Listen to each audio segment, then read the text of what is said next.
Alright. Are we ready?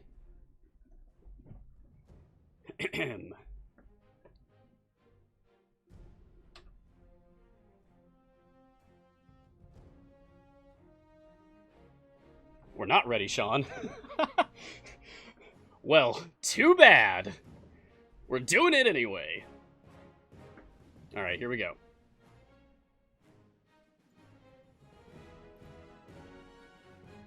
Aha! Greetings, champions! Welcome to Mars Guiding Hand. I am Mars, and this is Idle Champions of the Forgotten Realms, a free-to-play, officially licensed Dungeons & Dragons formation strategy game from Codename Entertainment. On this partnered stream, we take a look at the latest content, discuss strategies, and answer any questions that you may have about the game. Grab a drink or a snack. I've got chocolate mint tea. I've got some milk to add to it later when it's finished steeping. And of course I have my coffee as well. I forgot to grab my water. It's over there. I might have to grab that later. Anyway, join me for a couple of hours as we just take a deeper look at all things Idle Champions. Today is Wednesday, May 6th, 2020. And in the 17th episode, we'll be talking about Dragon Heist Part 8, which launched an hour ago. The Peruvian witch Birdsong giveaway thing that's happening currently. And tweeted just a few minutes ago before I went live, the Switch launch. Alright, so let's dig in.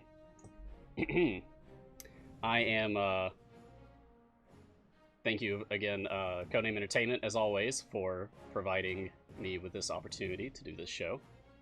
And thank you, Sasha, I think, is it? For moderating for us. I was not aware of a Sasha beforehand. Thank you, Sasha. I'm going to end this run real quick so we can just immediately jump into the new stuff. So that's always exciting. Okay, gotta turn my Patron off.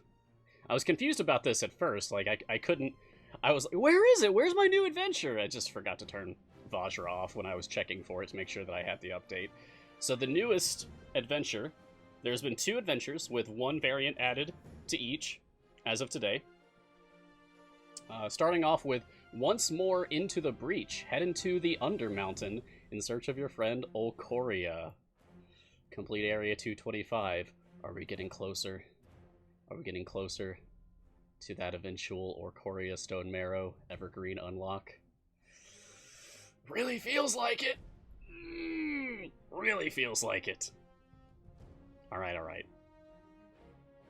So before we go any further at all, I want to set cinematic speed at, let's do faster. Yeah. Okay. Because I do want to see the cinematics. And I don't necessarily want to go like too fast here that we don't get to see all of the new like art that's been added. If there's any like cool new monsters or cool new backgrounds, I want to see it. Them pixies is everywhere!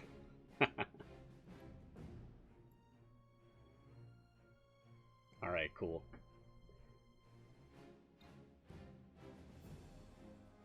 Vajra, I just turned you off. You're not supposed to be talking in here. I just turned off of doing Vajra variants. Okay, so let me get an initial formation set up here. I feel like throwing Kreidel in. You know, it's been a while since I've used Nayeli for anything. And with her being my only fully gilded champion, I should probably make more use of her. Stokey's cool. Oh, actually, you know what? Maybe this is a chance for me to... I've wanted to do this for a while on my stream, and I just haven't found like a good chance to do it until maybe now?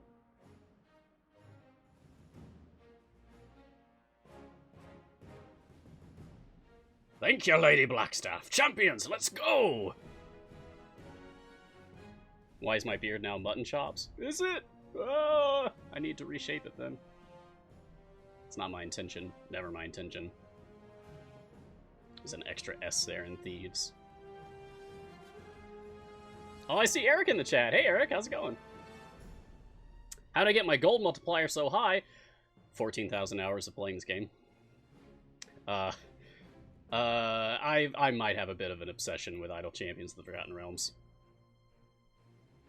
My favor is huge. I can just hover over it here. I just got my Torm favor up to 2E38 by converting this previous event, but I'm holding all my other permanent campaigns at E30 unless I need to increase them for any reason, like if there's new blessings that get added that are like out of my immediate reach. Major Higgins, you got an epic Sword of Tyr for Naeli. Hey, awesome! Mikal Jolson, wow, hey, I remember you! Welcome back! It has been a while. Oh boy. Oh, you want a joke for the code, huh? Oh boy. Oh man. Okay. I did not prepare one, so this will be like off the cuff. Let's see.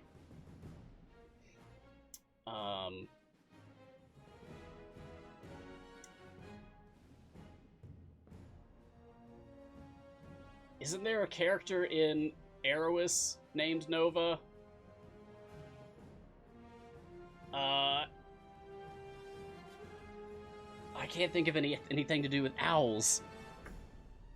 Why would I ever not prepare a joke for the code? Oh, well, I wasn't sure if you guys really liked it or not.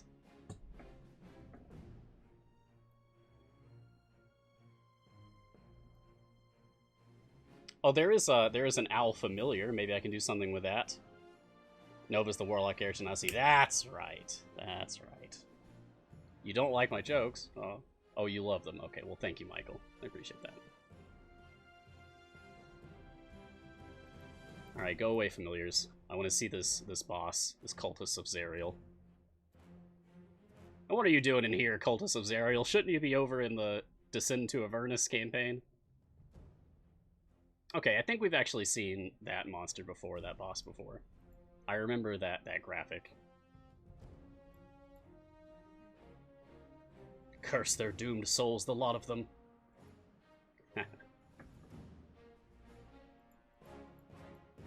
Alright, I'll see if I can't come up with a joke for the code by the end of the stream for you guys.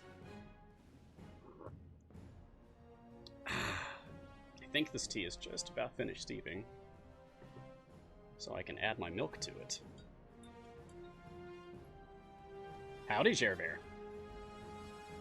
I appreciate each and every one of you folks that tunes into the stream, that comes to spend time with me and hang out as we explore the latest content for the game.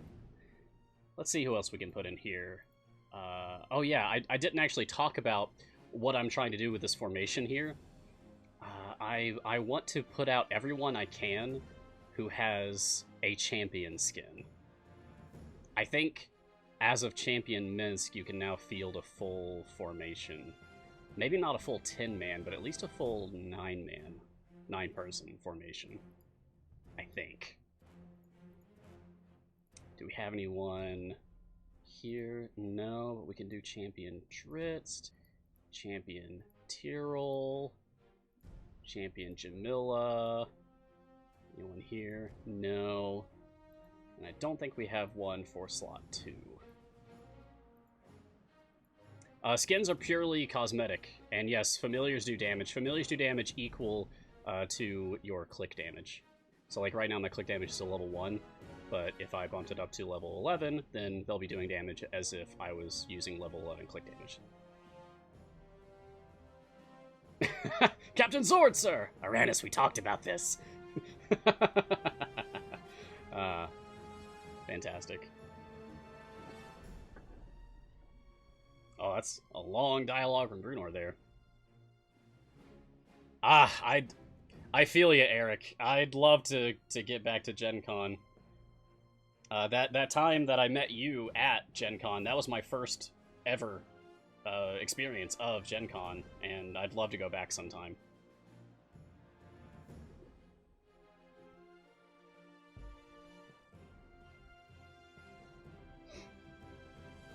Click damage upgrade has no cap. Or no known cap. Yeah, rip all conventions. There are a few that I was thinking about possibly doing this year, but probably not. Okay, let's see if I can't make something half decent for this formation. Yikes. I want not Jamila. I guess I'm doing like several DPS characters here. I could do Wild Shape Tyrell as well. Do you guys want to see Moonbeam Tyrell or Wild Shape Tyrell? Do you want the bear or not?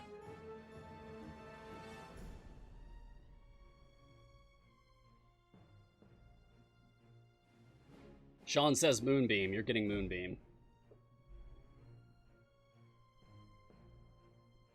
Alright. Boom, boom, boom, boom, boom, boom. So for Ashara, I have at least a couple of humans in here. It's kind of a hodgepodge of races here, so I don't think Ashara is going to get much out of this, but I'm going to go humans. Shield Master for Brunor. I'll go College of Lore for Calliope. And Oath of Devotion for Nayeli. Key Overflow for Stokey. I don't know what the makeup is for...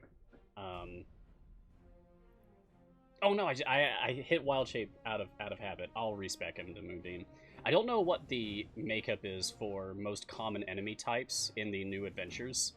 So I'm just going to go Humanoid because that's one of the most popular for Waterdeep Dragon Heist. I'll go with Bruiser. And... there's at least Stokey in the formation, so I guess I'll go with Short Folk. And... sure, Drowstalker, why not? Alright, move Jamila here. Okay. This is good enough now for me to just kind of let this go while I take questions and comments from the chat. So, hello everyone. The new code is right up here, Gelt Owls Nova.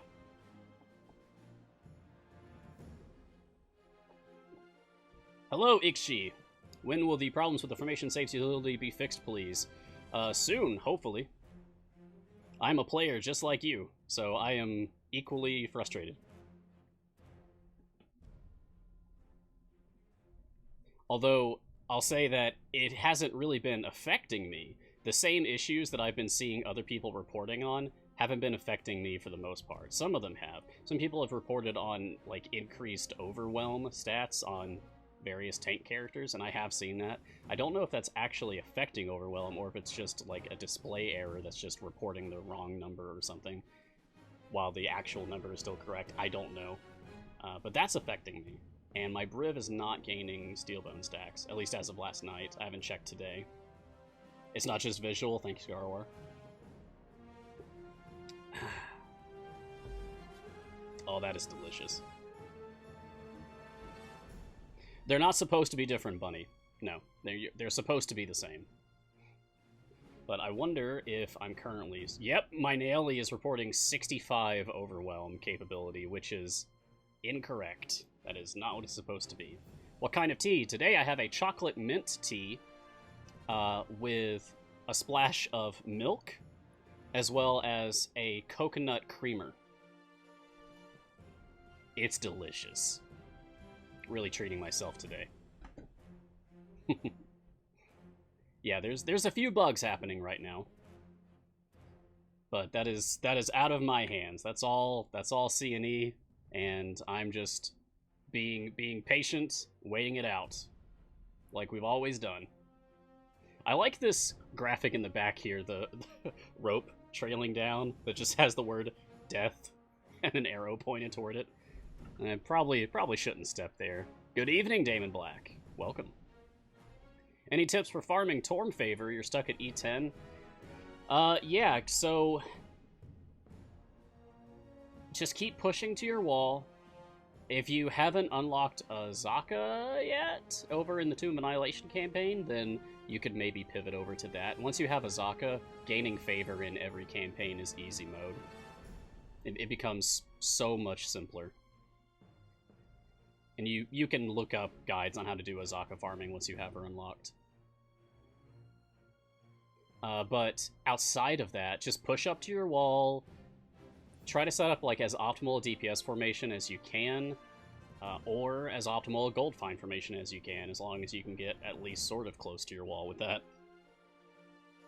Grind for maybe an hour at the most, then reset and go again, reset and go again, reset and go again, reset and go again, etc., etc., etc. You can also make use of event favor conversion and time gate favor conversion in order to push your favor beyond whatever like limit it was previously at, like if you're having any sort of slowdown.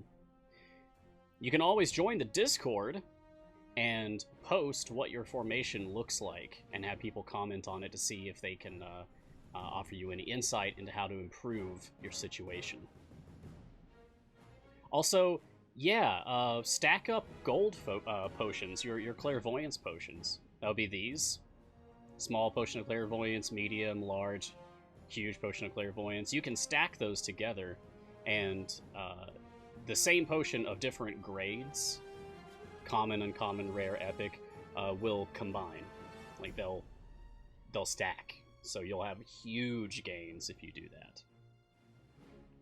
There's the link to the Discord right there. Thank you, Garwar. Thank you, Nightbot.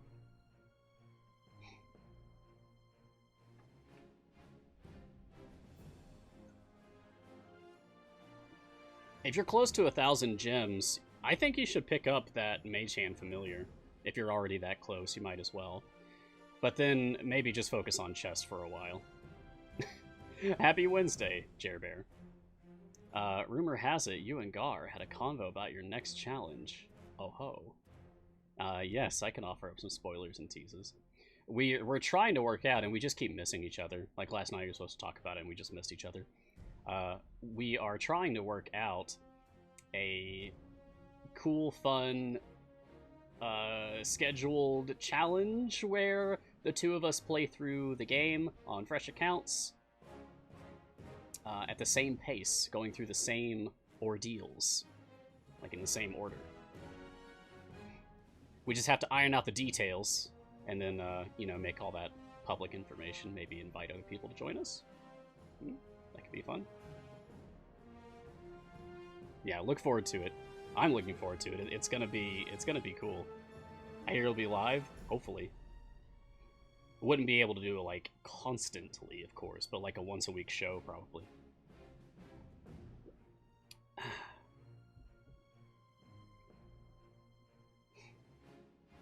Rockets, I'm sorry I can't help with that question, as I don't have a PS4, so I have no experience with playing the game on PS4. I am playing on PC. I have played on tablet and Android and an iPhone, but only briefly.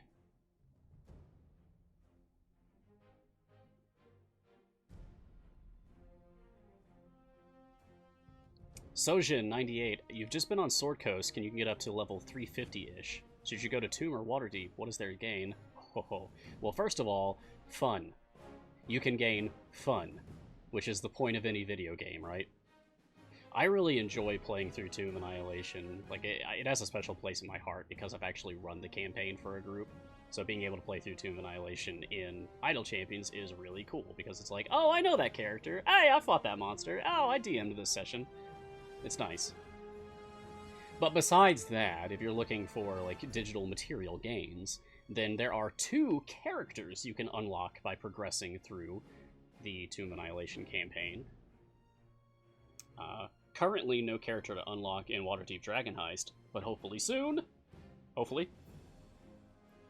But beyond that, there's also the blessings, of course. The Tier 1 global blessings are useful regardless of the campaign, because they're all champion damage times 2. So, like, get these.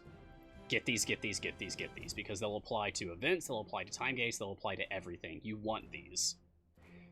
However, The other globals are also good for different reasons. Temporary Worship, the Tier 2 global for Kellenvor, increases the amount of favor gained from resetting an event campaigns by 25%. I don't think I need to explain this one. It makes your gains in events better. You progress faster. Golden Luck increases your chance of a boss chest, like a silver chest that drops from a boss, upgrading to a gold chest by 2% over all campaigns. The global blessings should be obvious. They really just hugely improve your gameplay experience. You will notice the difference when you start getting these global blessings. Is Boo worth 70k? Boo does not behave in any way different from any other familiar. Okay, I got really confused there for a second. We're fighting a Shara, but it's actually a doppelganger. Okay.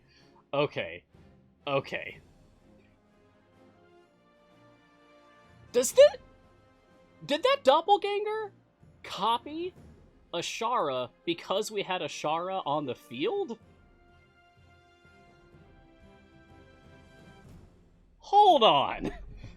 I'm gonna replay the stage. I gotta see this. This is cool. I gotta mess around with this for a minute. Please excuse me. It was Shandy for you earlier, Supply. Oh. Interesting. Okay. So, what happens if I remove everybody? Aha! Nayeli! Okay. Alright. And what happens if I do this?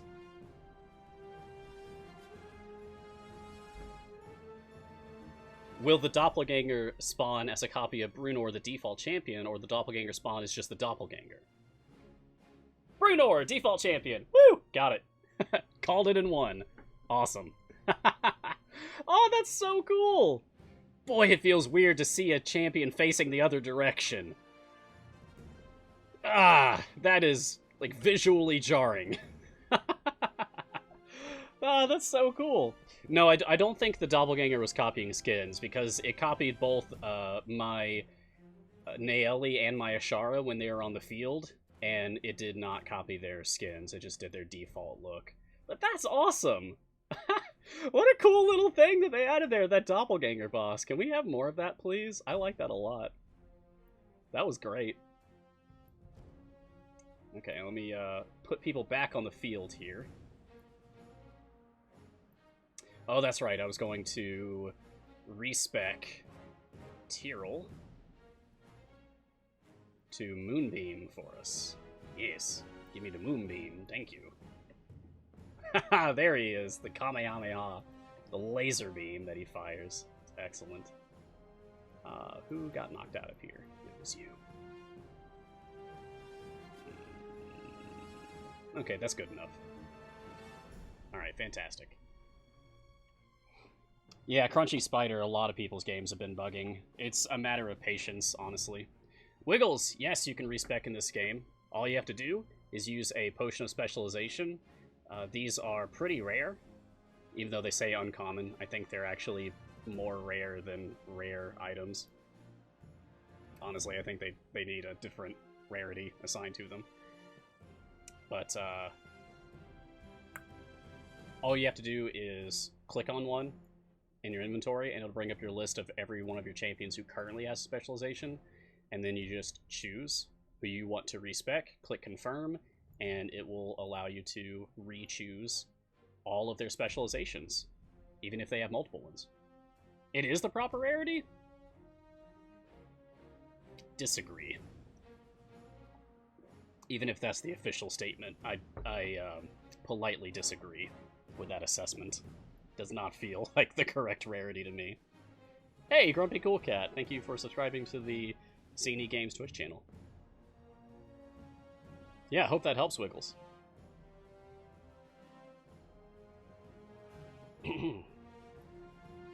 So, while we're progressing through here... Oh, let's see this boss.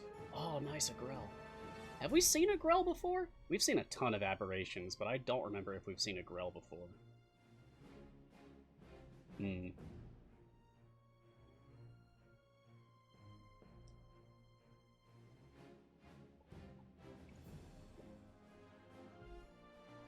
Anyway. I made a note here so I wouldn't forget about the Peruvian Witch Birdsong giveaway that's happening in the game. I wish I could bring up the pop-up that happened in the game. Yesterday, I think it was. There was a pop-up. I wanted to show that off on the stream so I could just point to that and say, like, hey, look at this. But I can't get it to come back up. I don't think it's in the news anywhere. Yeah. Anyway, there is currently a giveaway going on for the Peruvian Witch Birdsong. If you have not yet opened up your game, why? Do so. Open up your game, and you should see a pop-up saying that they're giving away the Peruvian Witch Birdsong skin and the Champion Birdsong for anyone who opens the game until May 7th at 12 p.m. Pacific time. That's CNE time. So, you have until tomorrow, about, what,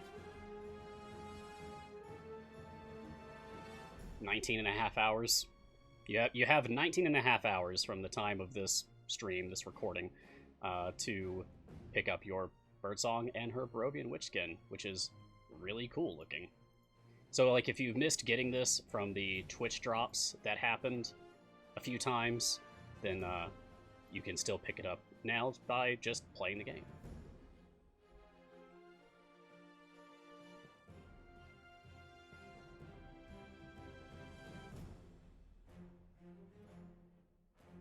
Rockets, are you asking me which is the best base DPS? Like character or like numbers? Because I think Zorbu DPS is still the top DPS character, if that's what you're asking. Best time for a time gate is when there's no free one. I like to do multiple time gates at once. Like, I'll save up a bunch of time gate pieces, like I have 15 here. So, like, this weekend, I might do 2 time gates, manual, in addition to the free time gate weekend. Which, by the way, a reminder, free time gate weekend this weekend, this Friday. So, don't miss that. You can get a free character if you don't yet have all the characters unlocked, and or free gear for the character that you choose from the 3 that are provided to you to choose from. I don't know, Rockets. I don't know. I don't know if the Switch launch is going to be messy or not, because, well... Ugh. Let me just see here real quick.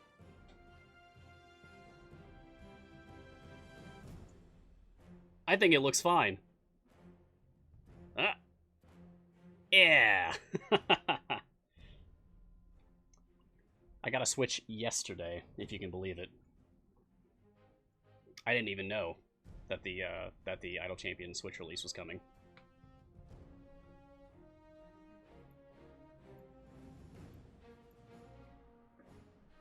That's just in the tutorial here with Brunor. He's still stuck on level 1. It's like yelling at me like, "Hey, help me kill Knowles!" No, I'm busy. I've got my show. You can wait. Sorry. Sorry, buddy. But yeah, those of you who play on the Switch, if you... Oh. We're fighting goldfish now? Okay, sure.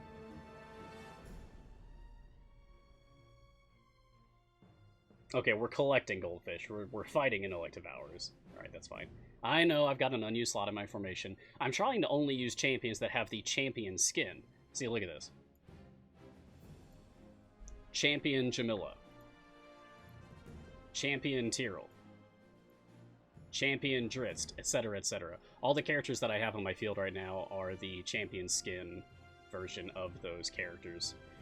So if I had a 10th to throw out here, then I would. Makos has a champion skin, but he shares his slot with Drizzt. Which, actually, come to think of it, he would be a better use out here than Drizzt. because I'm not using Drist as a DPS.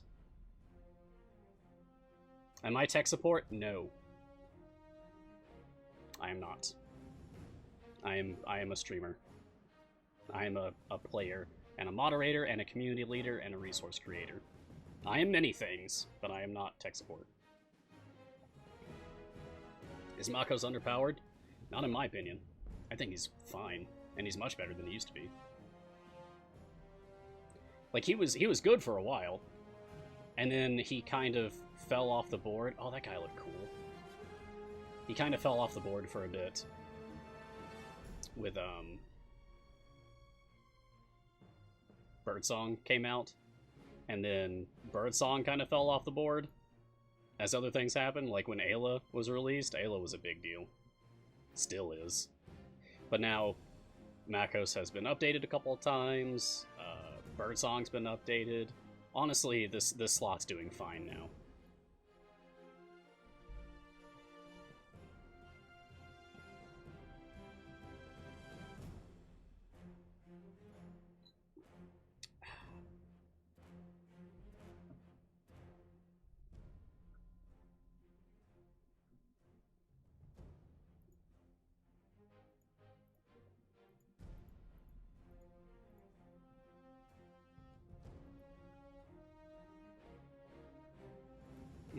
Actually... Oh, yep.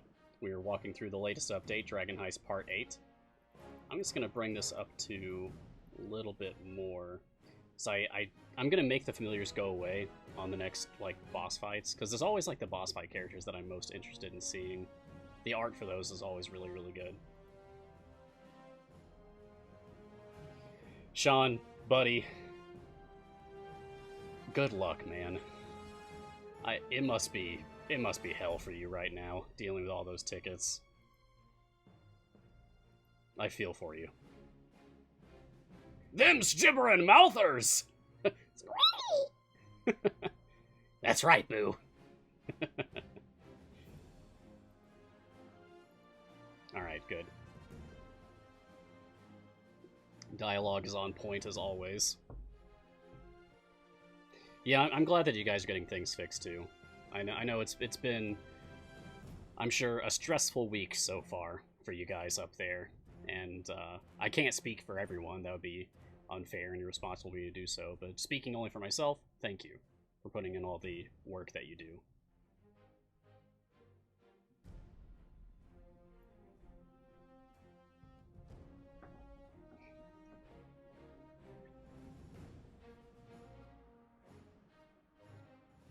Oh, you're welcome for advice, Sojin.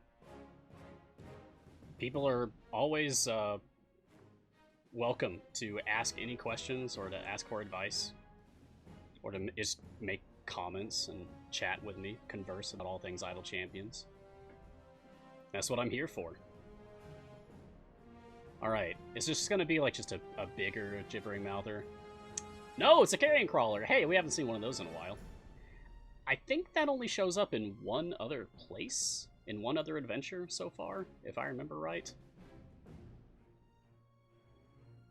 You know, I don't have like a ton of chests to open today, but I was thinking that maybe we could spend all these gems on silver chests and open a couple hundred. That'd be cool. P.S. Powie, can someone explain how to push the wall with Kroll? Oh boy. Yeah, you put him on the field. And you wait. I know that sounds simplistic, but that's pretty much it. Kroll's positioning in your formation doesn't really matter so much. You can put him wherever you want. Don't put him on your tank line. He's not a tank. Even if he looks like one, he's not. But what Kroll does is he infects enemies with a plague, and that can have different effects, like increased damage or increased gold drop, that kind of thing. And essentially, once you have enough of the plague stacks going, at some point they'll just explode. I'm not going into like the nitty-gritty details of the mechanics here, but just in actual practice, what it seems like is you put Kroll out there and you wait long enough, and eventually all of the enemies just kind of detonate all at once. except like one. Which can be a problem for boss fights sometimes. We have people who ask often, like, hey, why have I killed everything on this boss stage except for this one random enemy? I can't get rid of it. Why? Why can I not get rid of this one last enemy? Are you using Kroll? Yeah, well that's why. That's just part of how Kroll works. If you want to get rid of that last enemy and you're having problems, like you can't do enough damage, put Jim out there. Because Jim can turn things into chickens that have 1 hit point. And then it just instantly dies to anything. Even if you just clicked on it with level 1 click damage, just instantly kill it. Easy. Blasphemer, question about certain feats. How does gaining a +1 in, say, dexterity really make any difference in a game where hundreds of percentage points of damage barely registers? Basically, it's about qualifications. Your ability scores don't influence your damage. Your ability scores influence your champions qualifying whether they can be used in different variants, different patrons, or whether they qualify for contributing to or receiving various buffs, formation buffs from your other champions. Hitch, for example, buffs the damage of champions. Okay, Mind Flayer died too quickly, but I think it was just like a normal Mind Flayer, so maybe not that special to look at. That's okay. Oh. Adorable.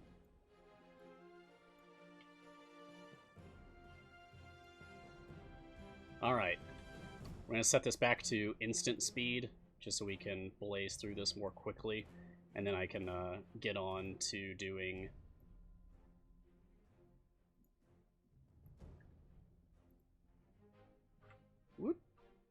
Get on to doing the next adventure. Did they change how you buy items from the Patron shop this patch? Because that's awesome. You know, I've heard that. I've heard someone comment about that on Discord earlier today, but I haven't seen that for myself yet. See, my problem is I'm trying to save up. I don't want to spend my Patron currency.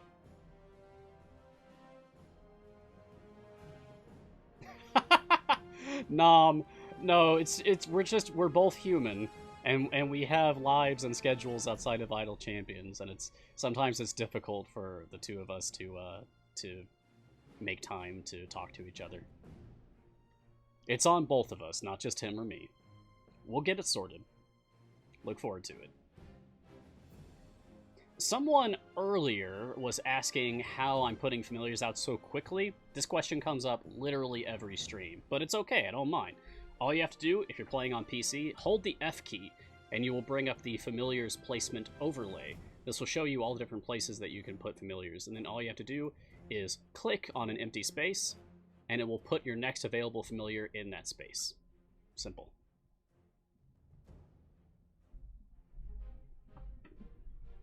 Alright, Blasphemer's second question. Only about 2 months in this game, you found myself starting to hoard gems. What should you spend them on? Oh, man. Okay, so +1 for Mars. Get the visual aid done. I've been working on a visual aid in cooperation with Garwar, who basically wrote the text to go with it for gem spending. Blasphemer, do you have all of your non-event characters geared up? Like, do they have at least one piece of gear in every slot? If no, then keep getting silver chests. If yes, then keep getting gold chests until they're all at least, like, blue, which is rare tier.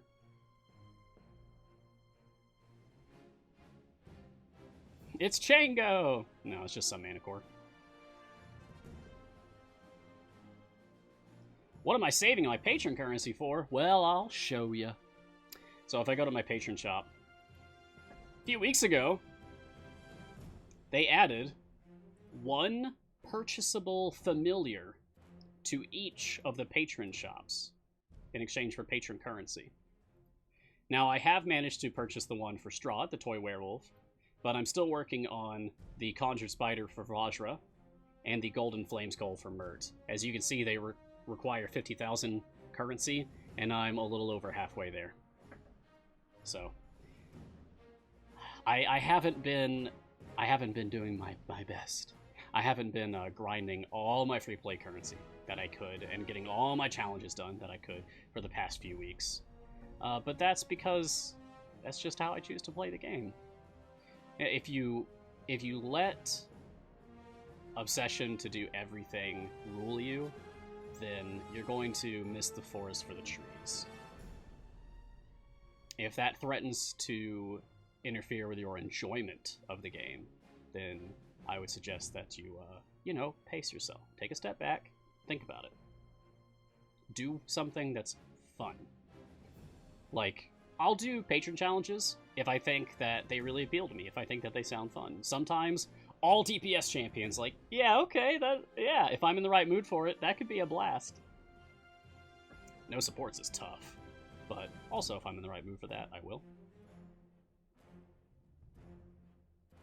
Well, I've done multiple accounts as well, Michael, and I suppose I will be doing another account with Garwar soon.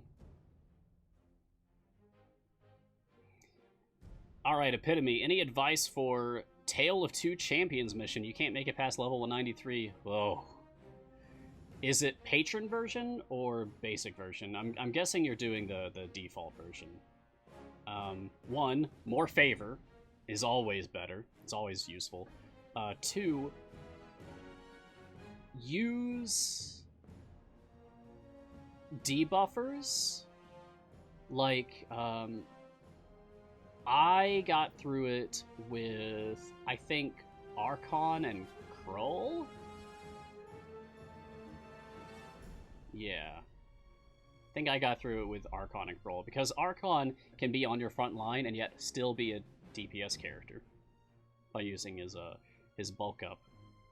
Yeah, Ayla, also a fantastic choice.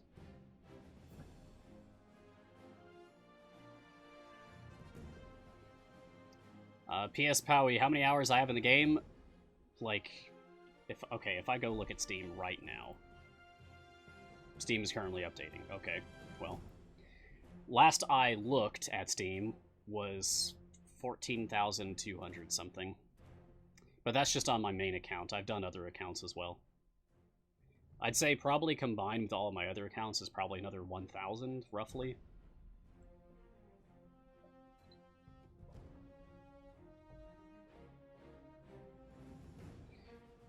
Natural Log of 1. Fun name. Question, after an event or time gate, where should you reallocate your favor? Where should you convert your favor to? Depends. Have you finished all of your global blessings? Oh, you've already maxed out their blessings. Okay. Well then, personally, I just put everything into Torm. For months now. Ever since I got my Kelemvor, Helm, and Tiamat up to 1E30, I've just been putting all of my conversions into Torm. Because the more favor I have in Torm, the more my click damage can grind through Mad Wizard. And thus, the more time I can spend AFK while my team just pushes as far as they can before I need to reset. 14,000 hours in average game of Civilization. Good one.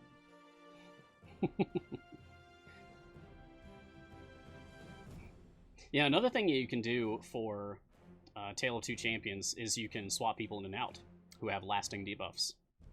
Because the debuffs will stay, like Warden's Hex. Put Warden out there, let Warden Hex people up, and then swap Warden out. The Hex stacks will stay, but you can put a different character out. Maybe even another debuffer. What's special about Mad Wizard? It's just optimal for like grinding gems and chests. For just trying to go fast. The ye old Mad Wizard grind. Super effective for, yeah, maximizing your gains, I suppose. If that's the sort of thing you care about. It's really nice for getting through Patron free play currency grind, or even challenges for the most part. Some of the challenges, like undead kills, you can't go to Mad Wizard for. It's one of the only enemy types for challenges that you can't get from Mad Wizard is undead. But for that, you just go to a different adventure, no big deal. Alright, good luck to you, Epitome.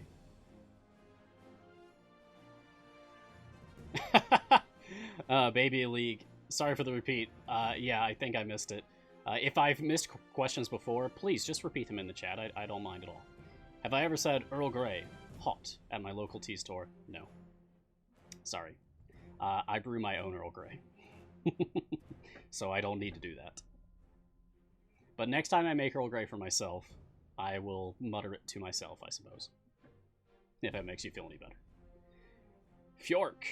How would you recommend quickly gaining a lot of favor? You're at about 1e20 on everything. Hey, nice. That's really good. Azaka. Stack, make an optimal formation, get to your absolute wall, fall back to the last boss stage that you're able to kill the boss on. Then kill everything except one enemy. Crawl's great for that. And then swap out your entire team for a gold find team that includes Azaka. And then start using the Azaka farm strategy. You can look up guides for that. Visago. Mars, could you explain the reasoning behind the Bruenor +1 strength feat? I'd be happy to.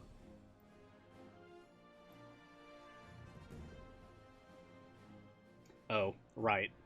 Yeah, I forgot Bruenor's default strength is 17 now. So, nothing immediately comes to mind for why that would be particularly helpful.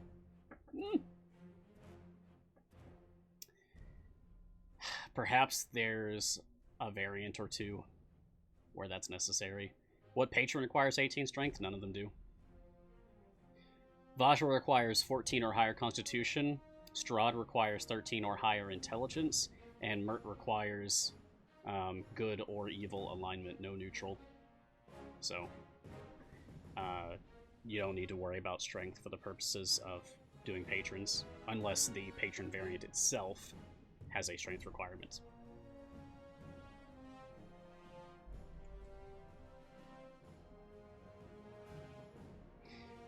Kinda hazy one. In general, the +1 feats help for not just variants, but also patrons, and also qualifying for various champion mechanics. Like I explained Hitch earlier, I'll explain a different one with Kreidel. So Kreidel, our latest event champion that was added to the game, has a charismatic leader. Let me just pop him up here and get some levels on him. Okay, so let's take a look at charismatic leader for him. Kreidel provides buffs based on the charisma scores of other champions in the formation. Lead with Flair, Kreidel's damage is increased by 100% for each champion in the formation with a charisma score of 12 to 16. Okay. And wild cards, Kreidel increases the damage to champions with a charisma score of 11 and lower, or 17 and higher by X%. Okay. So, your charisma score then matters if you're using Kreidel in your formation. If your character's charisma is between 12 and 16, then it'll contribute to Kreidel's own damage as a DPS character. And if they're in that 11 and lower or 17 and higher wildcards bracket, then they will instead receive a buff from Kreidel, as Kreidel is also a support character. So, let's say you had a character that you really want to use who has like 11 charisma, but you want to use Kreidel DPS. Well, normally if you put that character in, they would count for wildcards and receive a buff from Kreidel, not contribute to Kreidel's buff. But if you had a +1 charisma feat that you could throw on them, then at that point, they would have a 12 charisma and thus be able to contribute to Kreidel's DPS. Does that make sense? This is how it works for all sorts of different champion formation abilities that rely on ability scores. Your feats can matter for those. Like Krond, as a DPS character, wants to have as many evil characters or characters with a strength score of 16 or higher in the formation as possible. There are plenty of characters with a 15 strength who are not evil, but if you get a +1 strength feat for them, then they would then be able to contribute to Krond's buff and make him better.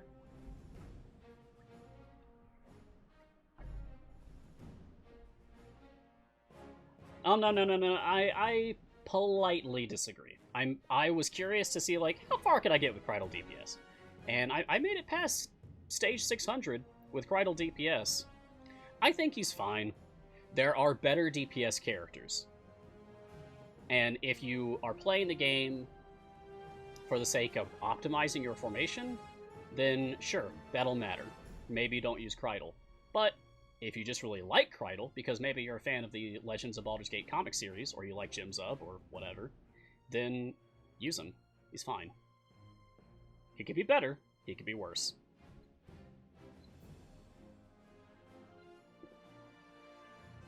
Ultimately, your optimization doesn't really matter as much as your ability to simply get through content. If you need to optimize in order to clear content, then okay, cool. That justifies optimizing, unless you just really enjoy optimizing. If that's your idea of fun, then that's great too. If you just need to get through stuff, then does it matter if you're able to clear stage 500 if the goalpost for an adventure is stage 200? Does that really matter? I don't think so. Unless you're pushing for favor. And then pushing for favor is just feeding that desire for bigger numbers. Like, I have E38 Torm's favor. What am I doing with that? Nothing, really. It helps me grind faster in Mad Wizard. That's about it. There are certain Strahd variants that I cannot clear yet. So I either need more favor for that, or level cap increase, or better champions to pick from, because Strahd has a very limited pool currently. Not as bad as it could be, but certainly limited. Yeah, Mad Wizard is just really fast for grinding gems and chests and stuff. Joshua. Yeah, you can suboptimally optimize your optimal sub-optimization. Yeah.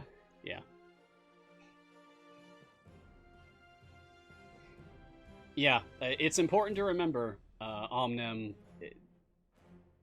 not everyone plays the game the same way. People play the game differently. Some people like to play for optimization. Some people just like to use their favorite characters, regardless of the actual numbers. Some people like to run triple DPS. If you care about optimization, you shouldn't. But if you don't care about optimization, then have fun. Have a good time. That's all that really matters in the end, is whether or not you're having a good time. I will repeat this every stream if I have to.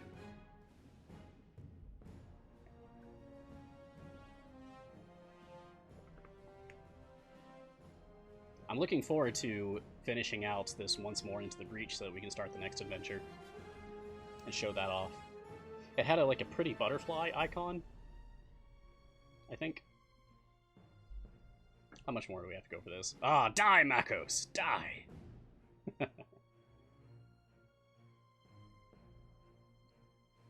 Alright, 50 more stages. I'm gonna throw on another speed potion. Get through this a little bit faster.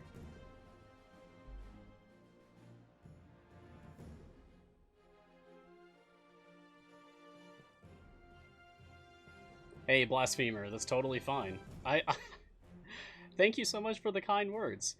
You are more than welcome to ask any questions that you like on my stream, Garwar stream, even the C&E stream. And of course, there's always the Discord, and there's the Reddit. Join the Discord. I think that's the easiest way to like consistently get a hold of any of us like veteran players in the community to ask for help. It's just get on the Discord, post your question. I'm on there almost all the time. Always watching. I'm a moderator, so I kind of have to anyway. Kuvu plan. Is E30 favor enough to clear Strahd in Baldur's Gate to send to Avernus Tale 2 champions? Nope. I know that from experience. Nope. Or at least I don't think so. Margaret chiming in too with always watching. Yeah. Even if we're not being active in the chat, like on Discord, rest assured, those of us who have a stake in like the health of the community, we are always watching. We see you. We see what's being posted. Every channel.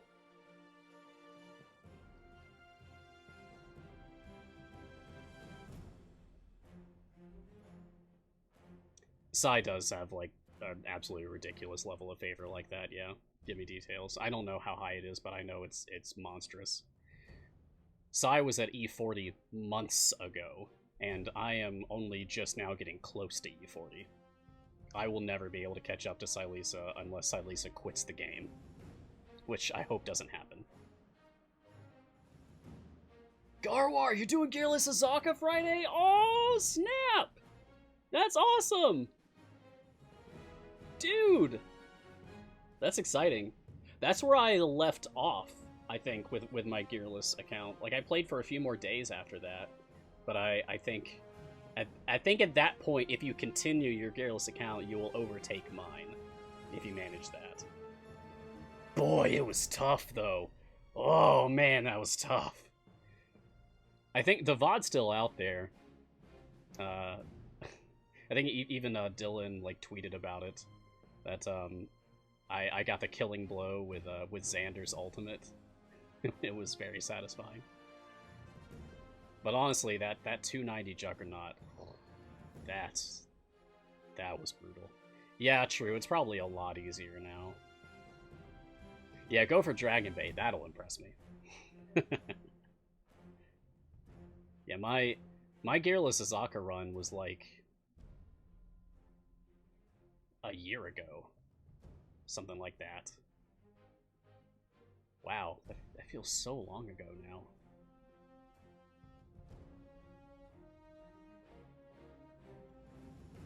Alright, almost there, and then we can move on to the next adventure, folks.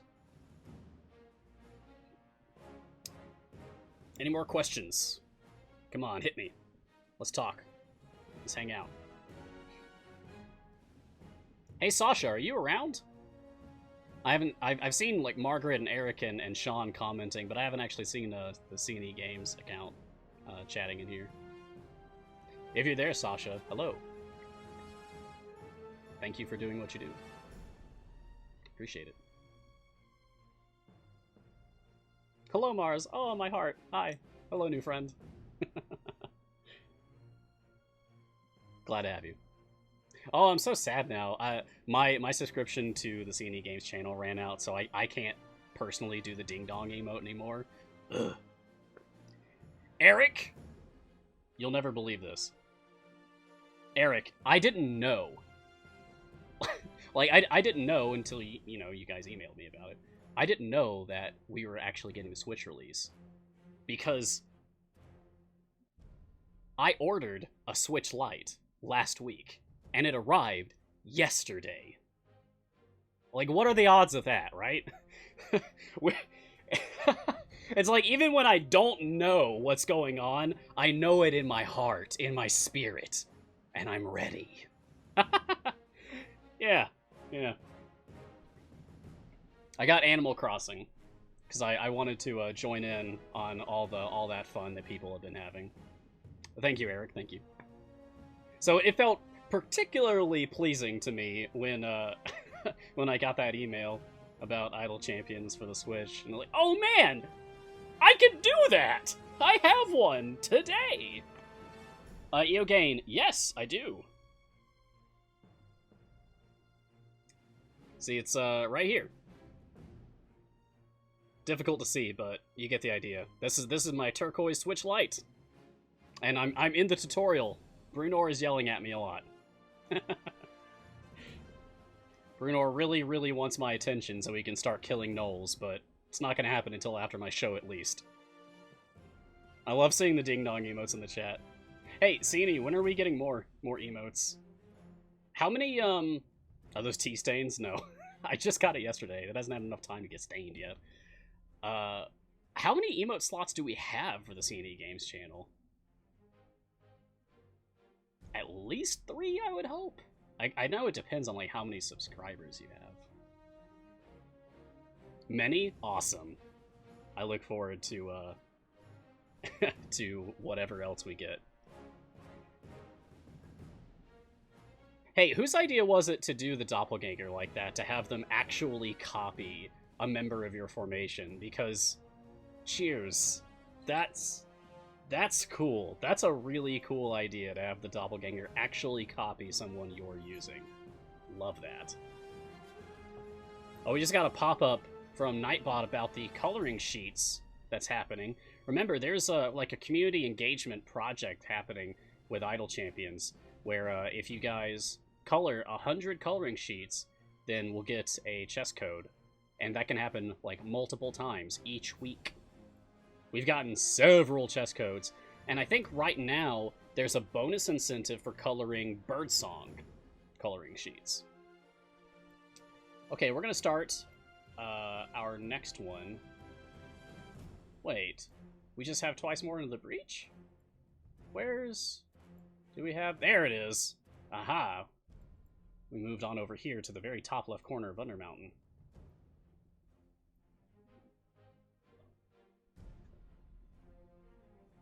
Okay, so I'm gonna set all of this up.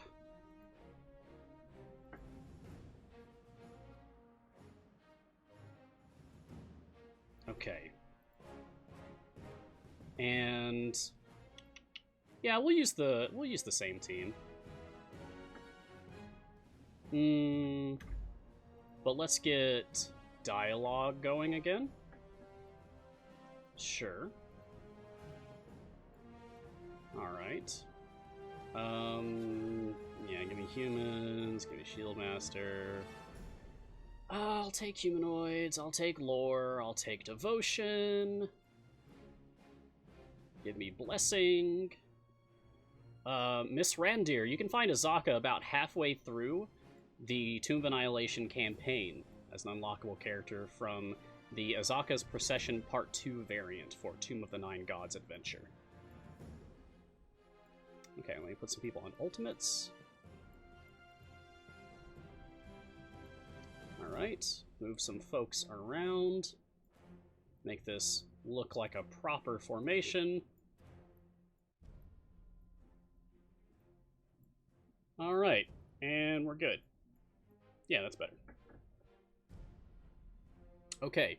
Hey, somebody subscribed earlier. Mad Moxley, cheers. Thank you for subscribing to the C&E Games Twitch channel. Yeah, you need 30 adventures completed, not in Waterdeep, in Tomb of Annihilation, to unlock Azaka's variant.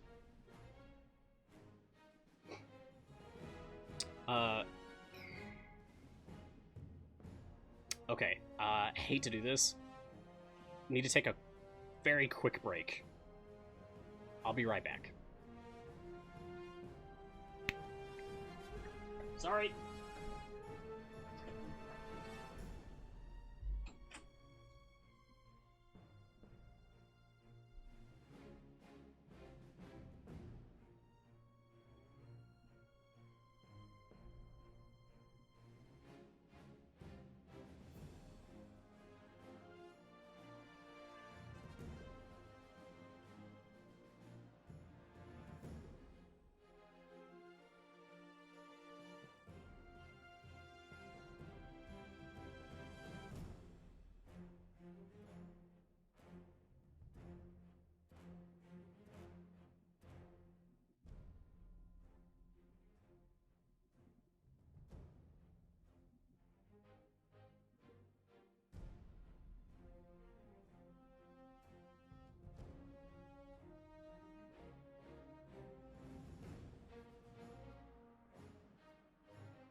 Sorry about that, folks. Human moments of, It's very, very hot here. Very hot. And I felt like I was overheating and maybe gonna pass out. So, just a little bit of self-care. Keep myself going. Thank you for welcoming me back, everyone. Let's continue. Give me details. You just passed 1,000 hours and completed the tutorial. That's a long tutorial, buddy. Yeah, I'm good now. No worries. I got a washcloth, cold water on it. Put that on the back of my neck. Oh, it's soothing. It's exactly what I needed.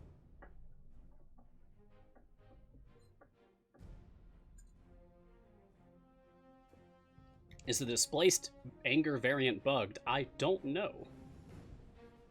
I wish I could tell you, Supply.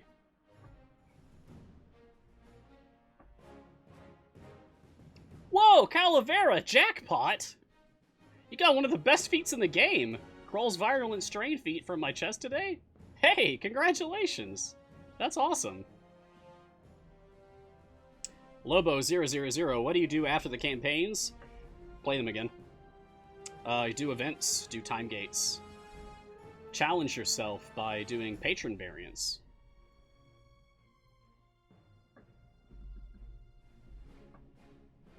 Area 6 wasn't moving along?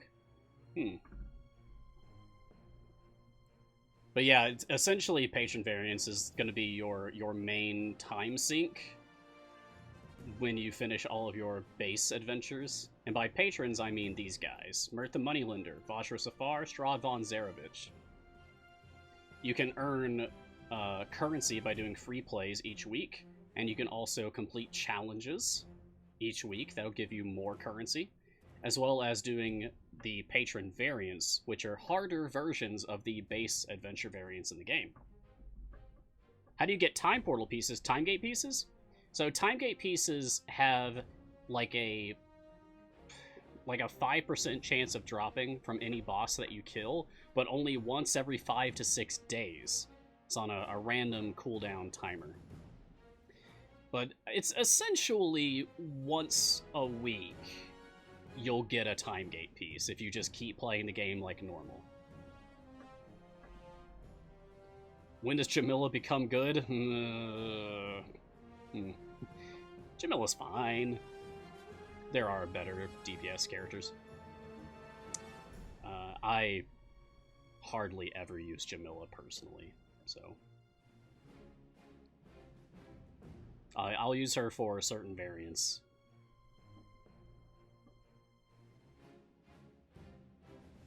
Jam, yeah. I think she's the only one whose champion skin I'm not really a fan of. I'm not crazy about it. The sword looks excellent. It's the hairstyle that I think that really bothers me. I'm not crazy about the hairstyle. Everything else looks great. Oh, Garwar used Jamila yesterday. Cool. Yeah, if you take away most other DPS champions, then Jamila's good. Major Higgins has a question that maybe is more for CNE Games, if you guys can comment. Will the free Peruvian Birdsong be available for Switch tomorrow? Which, I mean, if the timing works out, like, if the Switch release is 12 p.m. Pacific tomorrow, and the Birdsong giveaway ends at that time, then... Okay, both Eric and Margaret chimed in to say that, I don't think so, and sadly not, it would be a 2-hour window. Okay. So, sorry Switch users! No, free Birdsong and Barovian Witch skin for you guys, unfortunately. But I'm sure that there will be other excellent goodies coming through. Why are we killing skunks? Why are we killing skunks? I feel like I missed something here. Space Cow, 2004. What happened to the first 2003 Space Cows? Any tips for armored bosses? A lot of your runs are being cut very short because of them. Yeah, use champions who have multi-hit attacks and multi-hit ultimates. More so multi-hit ultimates. I mean, if your DPS has multi-hit attacks, then that's great. But, so like Celeste's ultimate, for example, you should be very familiar with Celeste, since she's your second champion ever. Her ultimate drops down, like, divine fire from the sky.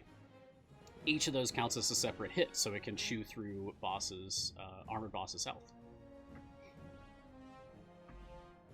Oh, I love that we had Narak and Grama talking in this adventure. Ooh, that's cool. Ah, Bet Eric says, that doesn't mean that Switch players will not have a chance to get the Birdsong skin in the future. Nice. Nice. That's good. Yeah, Hitch.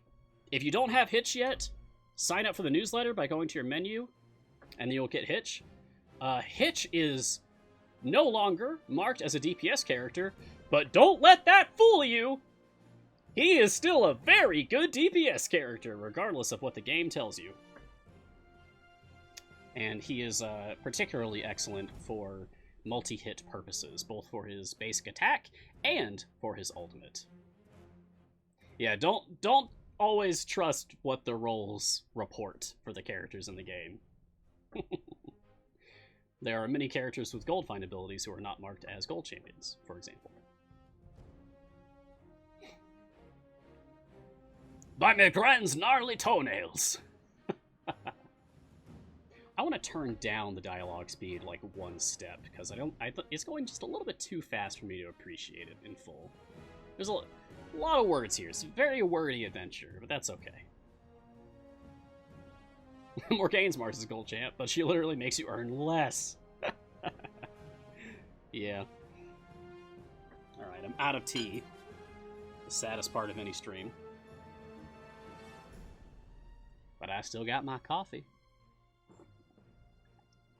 Delicious.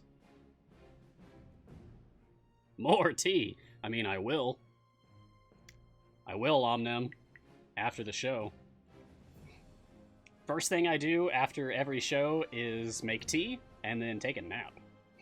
If you guys want a little peek into my life, well, not fully true. I email CNE the video file, and then I make tea and take a nap. Yeah.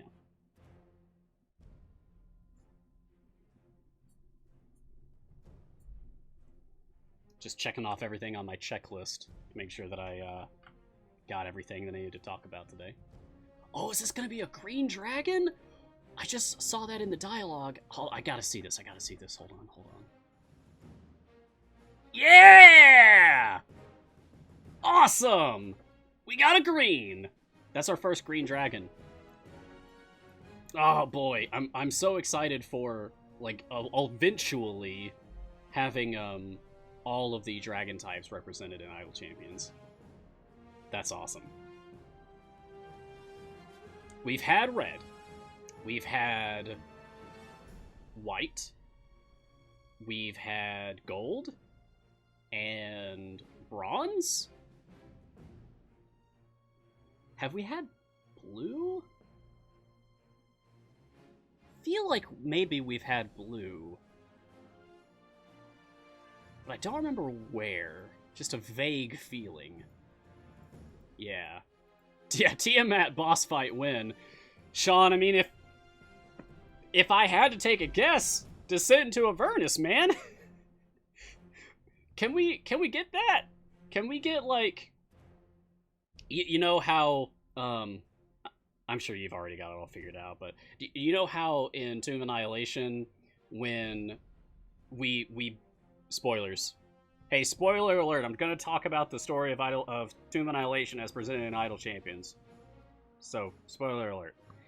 If, you get through, like, halfway, right? And that's when you beat a Serac and the Soulmonger. But you keep going so that you can ultimately fight Vajra, Shadow Mantle. Can we do that for Descent into Avernus? Like, can we do, like, the whole Descent into Avernus story and then go past that to do, like, the extra super boss? Instead of Vajra, be Tiamat? That'd be so cool. I want to fight Tiamat. You could say I'm hooked on the feeling. The feeling of formation strategy. Officially licensed Dungeons & Dragons video games. Which is only one. So far. I wonder if there'll ever be others. Hard to imagine. It's not like this one is finished being in development. Got lots of cool features coming in the future. And, of course, many more characters, I'm sure.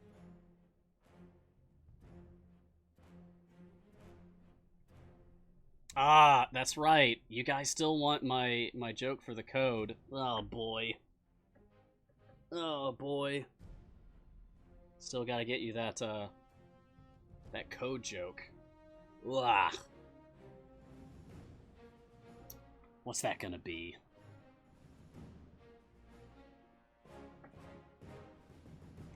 Isn't gelt a real word? I can probably work with that, right? I have a dictionary app on my phone. I can pull up gelt real quick. Oh my god. Conspicuous compiler. Alright, that's pretty good. Use the word gelatin for gelt instead. Yeah, that'd be good. Gelt is a horse. That's what I thought.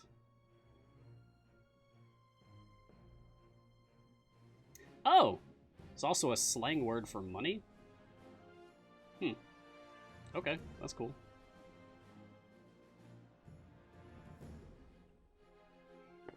Well, I'll go with the money take on it.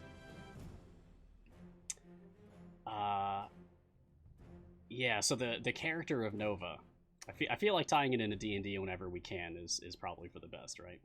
So the character of Nova in Heroes of Erebus, she ran into some trouble on one of her many adventures. This is a time when she got split up from the rest of her team. She ran into some trouble. Found herself in a strange new realm, like a demi-plane. And what was so peculiar about this is that the people didn't have like a proper currency. Instead, they bartered. They bartered. And what they bartered with was like the talons and the feathers and the eyes and the hearts and the bones of owls. Yeah, it was very creepy, spooky. Maybe it was one of the demi-planes of dread from like Barovia and all. So it was in this realm that Nova, the Genasi, needed to use owls as currency. And so there you have Gelt owls, Nova. Bleh. Not sure how that works as currency. Well, it's magic.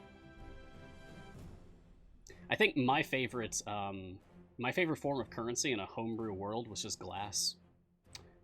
Whoa, what was that? What was that? Hold up, I need to see that again. I need to see that one more time. Whatever that was, it looked good. Okay.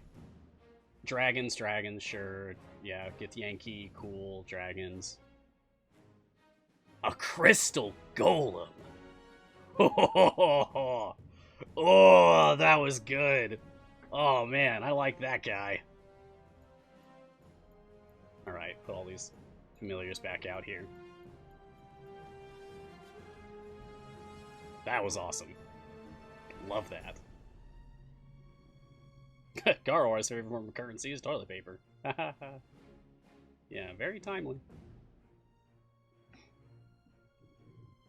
I saw on Twitter a video of the son of the late and great Steve Irwin did a like an April Fool's video or something about hunting for a rare wildlife in the forest, and it was just like a roll of toilet paper. So. Oh, whoa, Jothe! Hey! What's up? Thanks for gifting 5 subs to the chat. Thank you for supporting the C&E Games Twitch channel. That's awesome. That's very generous of you, Jothe. Who is that Illithid champion? I think that gets asked every stream, whenever he's visible. This is actually a skin for Hitch.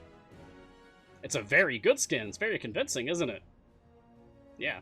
People were asking for a Mind Flayer champion for a long time, and then we got a Mind Flayer skin for Hitch, and it's like, ah, cool, cool, cool, cool, cool, cool. I like to refer to him as Mitch. For short. One of the best skins in the game. Easily.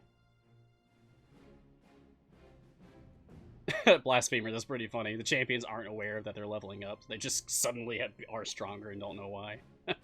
Whoa! Do I have a favorite Forgotten Realms novel? I do not. I do not. Because I haven't read them. I know, it sounds like a travesty, right? Like a betrayal of what I stand for, of my love of Dungeons and Dragons and of literature. I mean, books, lots of books back there. But no, I even have some of the Forgotten Realms novels, at least a couple of them. Haven't read them.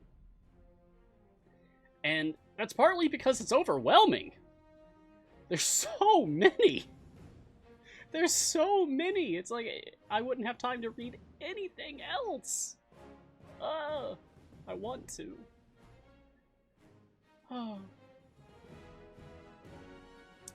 Blasphemer. Will newer players get a chance at that Mimic chest familiar with a bow? Does it come around each game anniversary? Okay, let me answer your second question first. It does not come around each game anniversary. There's different anniversary gifts each year. However, everyone has the chance to get it if you wait long enough.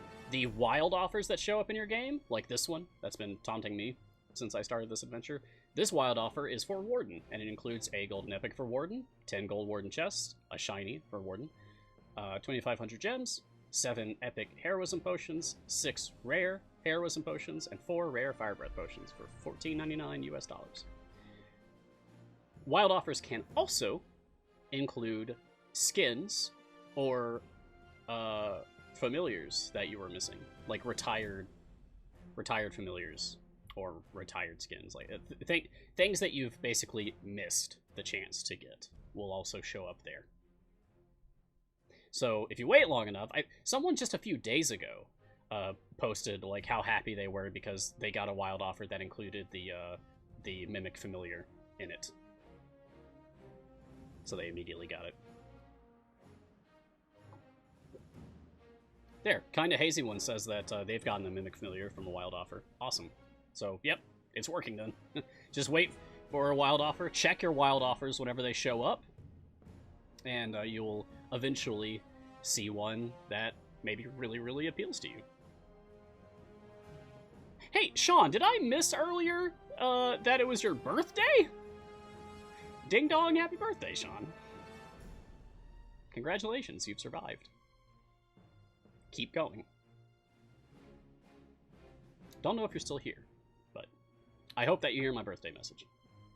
It is! Oh, fantastic. Good. Have a good one, man. Finish up your Persona 5 so you can start... It's Halaster. So you can start Way of Kings. Oh, man. Halaster Blackcloak himself is finally arrived! Oh, man, that's so cool! That's so cool. Okay, the boss stage is after this. I'm going to take the familiars away. I'm glad that we had the time to get through both of the base adventures on the stream today. Don't know what Garwar is going to be doing for his stream on Friday. Oh, I think he said he's going to do Gearless Azaka Unlock. Garwar, are you going to be showing off any of the variants from Dragon Heist? Oh man, we're actually going to fight the Black Cloak? Ah! Okay. Let's watch closely. Okay, so he's an armored boss. Yep. This is the real Mad Wizard. Oh boy. That's so cool. He has to get all the way up to you? Does he fight you in melee? Huh. You would have thought as the Mad Mage, he would have been a ranged boss. That was a fearsome fight. Eh. Think you might be imagining things, Brunor. Cool to get Daddy as commenting in here too. That's nice. Miss Randier, I don't believe there are any more Ravenloft areas planned, at least not that I know of. I think our excursion to Barovia and the Demiplane of Dread and all, I think is done, at least for the time being. Majestic Walker, can you have different campaign runs going at once? Not yet, but soon. You can look forward to the multi-adventure update coming at some point this year, I think. The Mad Mage casts Cold Storm at melee range? Okay.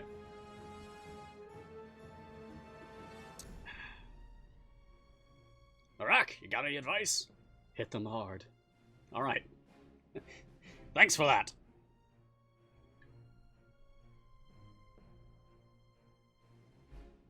Last week, somebody asked, like, what champion would I play if I was in, like, a D&D game playing as the champions, and I tried to limit myself to seeing the originals only, and I might go with Narak.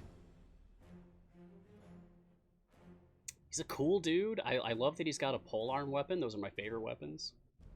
He's a monk, which I think, don't get quite as much love as they should. I love monks conceptually. Yeah, I bet you like that answer, Majestic Walker. A lot of people do. I do. I'm really looking forward to it too. It's gonna be good. That and Modron Automation when that lands. Don't know how that's gonna work, but excited about it all the same for the idea of automating adventures.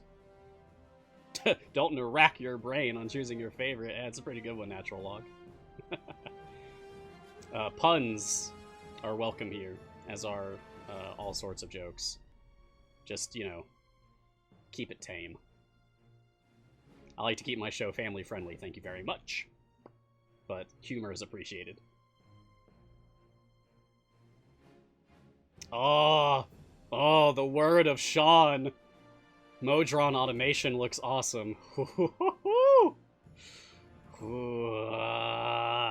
Come on, man. When do I get to test it? Come on. Let me in.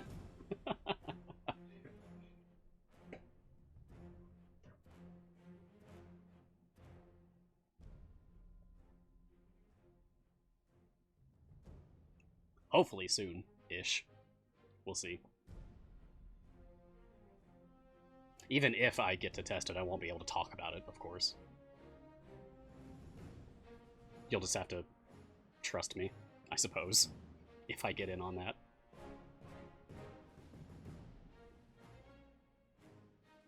I'm out of coffee. It's the second saddest part of the stream. Okay, here we go. The final boss of the new adventures.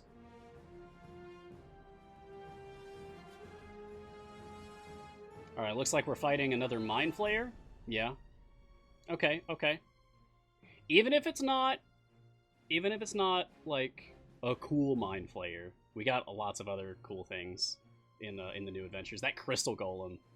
Okay, yeah, we've seen this Mind Flayer art before. Okay. Still looks very good, though. You know, every time I see a Mind Flayer in Idle Champions, you know what it reminds me of? Final Fantasy 1. Because it totally ripped off a lot of iconic D&D monsters. And they didn't even bother to, like, change the names.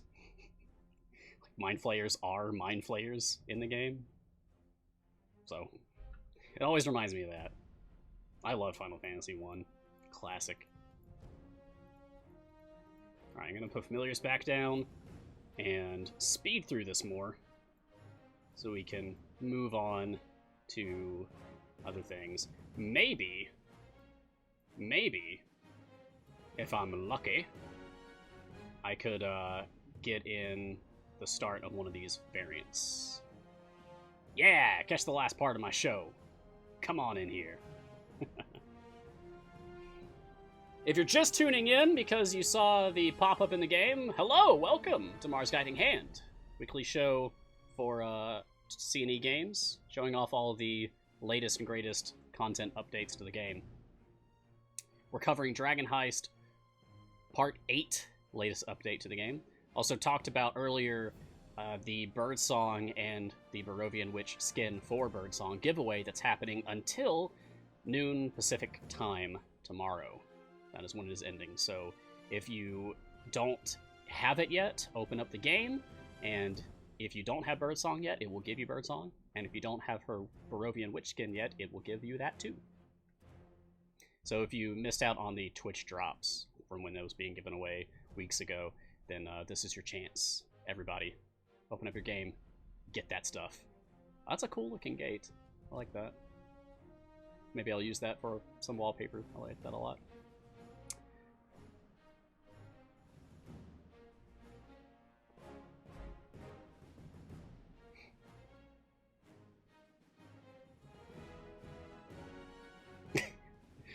Rockets, yeah, I have to agree, it's pretty broken. Final Fantasy 1's a pretty broken game. But I still like it. It's still just a fun game. The Tuco. What is the best way to gear up an event champion when the event isn't going on? Okay, so two things. One, do you mean, like, getting gear for the character, like, upgrading their tier of gear? Like getting a white gear to a green, to a blue, to a purple, that sort of thing? Or do you mean item level? If you want to get just item levels, then I think the best way to do that is just by grinding for silver chests and gold chests and gems to purchase more silver chests and gold chests so that you can get blacksmithing contracts and then spend them on that character. It'll land on a random item, of course, but you do get to choose that character. And that'll just bump up their item levels and make their gear better. If you want to improve the rarity of their gear, then you need to open up chests that include gear for that champion, such as the Patron chests for patrons for which that champion qualifies to be used, or doing time gates for that champion, because you can get up to 3 gold chests and multiple silver chests for that champion for each time gate you do for them. I played Final Fantasy 1 on the Game Boy Advance, for those of you wondering, and loved it, even if it was super broken.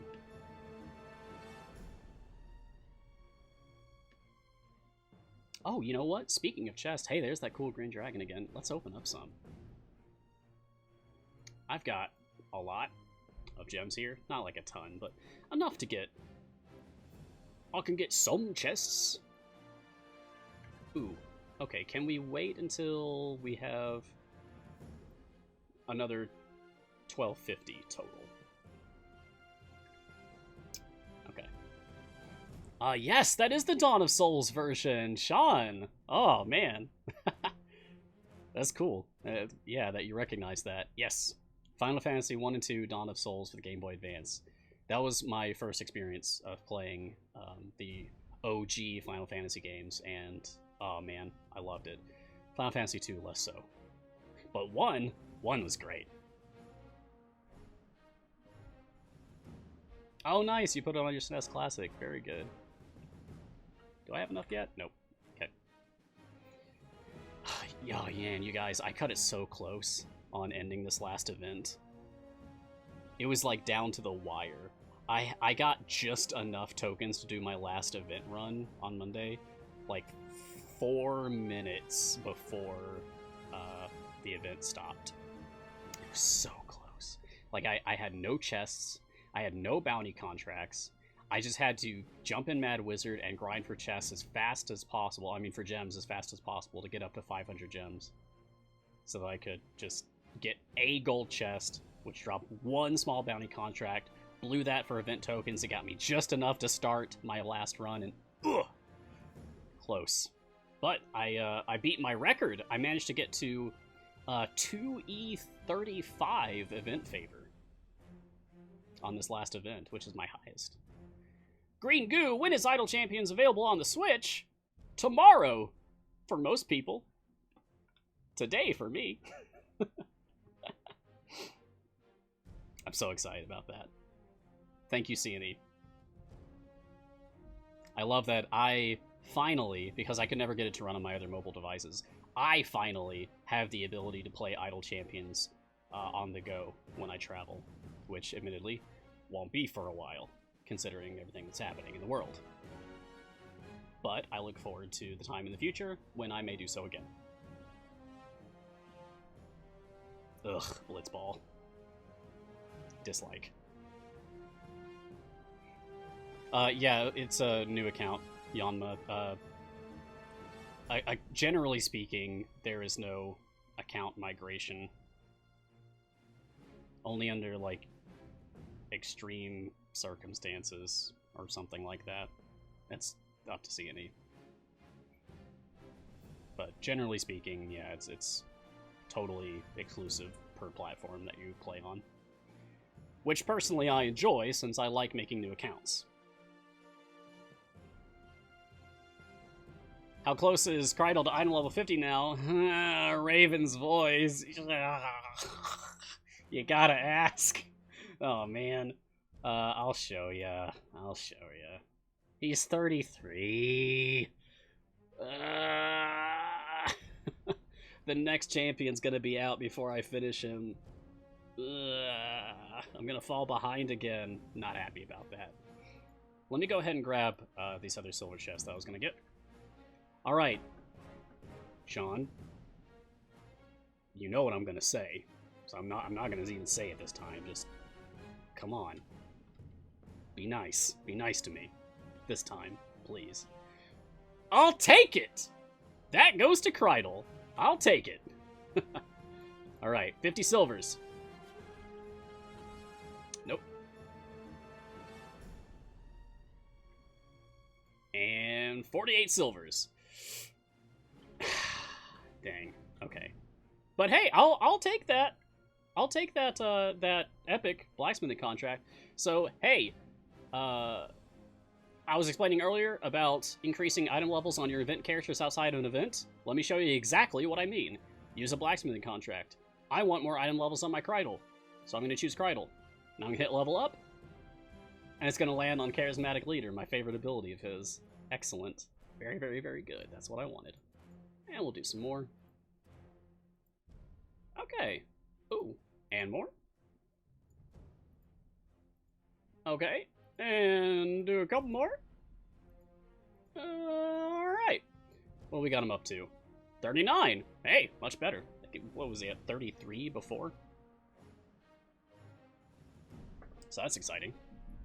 Hello, Lostarzan. You're new to the game. Welcome to Idle Champions. Happy to have you here. Thanks for coming to the show. Welcome to Mars Guiding Hand. I'm going to be here for another 20 minutes, so if you have questions, Lostarzan, then this is the place to ask. I am happy to take your questions, give you any advice, show you the different places that you can go. Number one thing that I could tell you is to join the Discord. !champions_Discord in the chat will bring up the link to the Idle Champions Discord, which is just discord.gg/idlechampions. You can join us there. It's the easiest place to just jump in and ask a question whenever you need. There's people always there, like easily over 1,000 players always there. I am very, very, very often hanging out in there.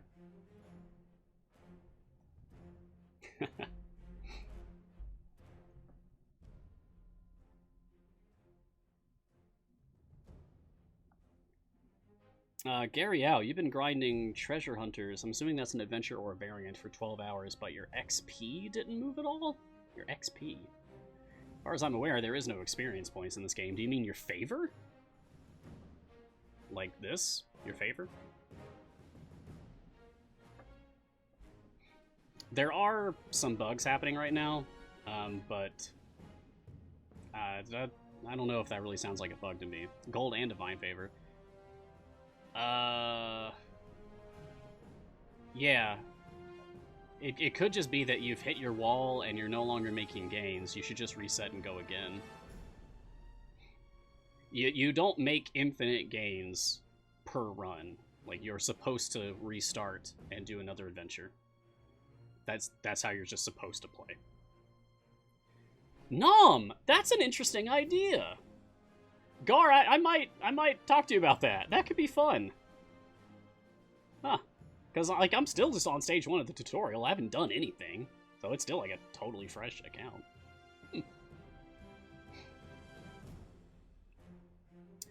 Somebody had a question. What's the point of favor, Lastarson? That's a big one. The point of favor is it's the core loop of the game. You play through adventures and variants, right? And you gain favor. And by gaining favor, it increases the amount of gold that you find on your next adventure in that campaign. Permanently. And this will just keep building on itself. The more favor you get, the more favor you can get next time. Does that make sense? Like, it just keeps building. And then you can spend favor on blessings that will just make your whole team stronger, or give you, like, a better chance of finding cool stuff, like treasure chests or gems or whatever. Essentially, it's all about, like, gain favor, reset, go again. Gain more favor, reset, go again. Gain even more favor, reset, go again. You should be able to get further and further and further and further and get higher and higher and higher numbers each and every time. It'll be a long time before you hit the point where you can't really gain favor easily anymore.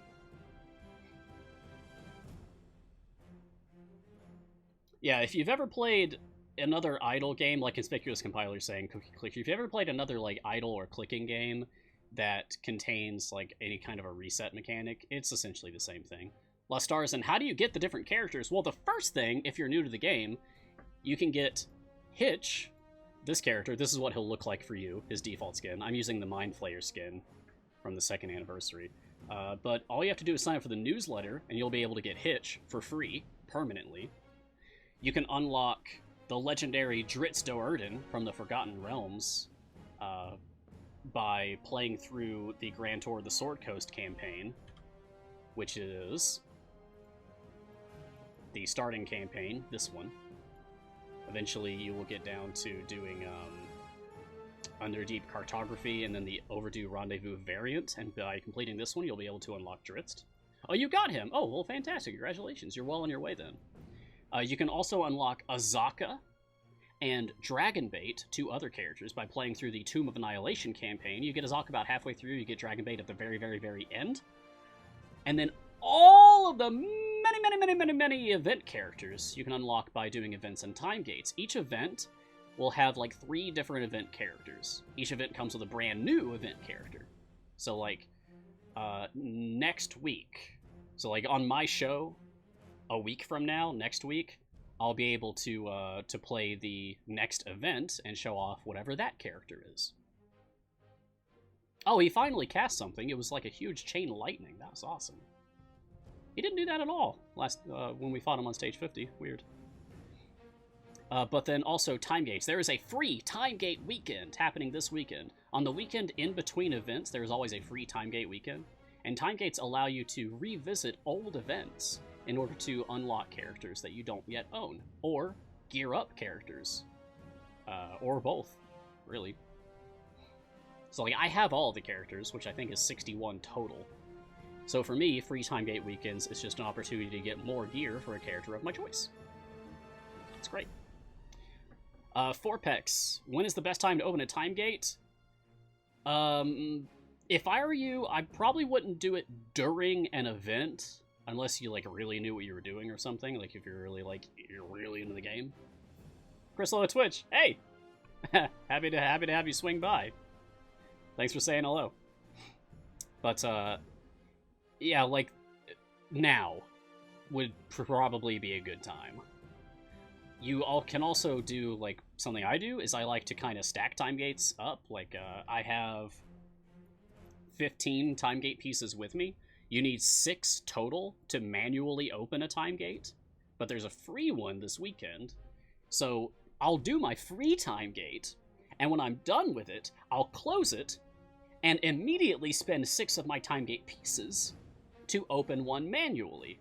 And I'll just do, like, multiple time gates in one weekend. The nice thing about being able to do time gates manually using time gate pieces is that you get to choose when to do it. So, like, whenever that time works best for you, it's in your power. It's your agency to decide when you do those. Good luck. And of course, if you have further questions, join us on the Discord, join us on the Reddit, or even, like, the Steam discussion forums. Really, just anywhere. Anywhere that you can find the community. There's even an in-game chat if I click on this. Toggle chat. There's an in-game chat, too, if you feel like talking to people there. If you play on Congregate, there's the Congregate chat. There's all sorts of different ways to engage with the community. Yeah, as Sean points out, it's really important to remember that there is a key difference between free time gate weekends and manual time gates. When you do a manual time gate, it will allow you to pick any of the characters in the game that are event champions. All of these can be chosen currently. However, when you do a free time gate weekend, like starting this Friday at 12 p.m. Pacific time, CNE time, then it'll only show you a random selection of 3 champions. And you have to pick one of those. Priorities, recommendations, that sort of thing gets asked for a lot in the community from, like, more established players like myself. And it's almost always the same answer, which is, like, focus on champions that increase speed, focus on other tank champions, because when you're a starting player, you don't really have many tank options to choose from. There's like Naeli and Tyrell, and that's basically it. I mean Archon, arguably, but really he's more of a DPS character anyway. And then debuff champions, like, well, Gromma and Ayla are also tanks, so they're just in the running for tank characters anyway. But then Krull and Averin are 2 of the biggest ones that you can get in terms of just, like, playing optimally. But, of course, as I always say, whether you play optimally or not is up to you. Don't get obsessed with getting the biggest numbers. You'll lose out on just enjoying yourself if you do that. Marcellus, what's a good amount of favor so you can start doing other things like hard patron variants? Like E20 and up. Probably. Like, I'm sitting on E30. I have 1 E30 in Kellenvor, Helm, and Tiamat, and that was enough for me to clear all of the Mert and Vajra variants. Oh, and of course I have, like, E38 Torm's Favor.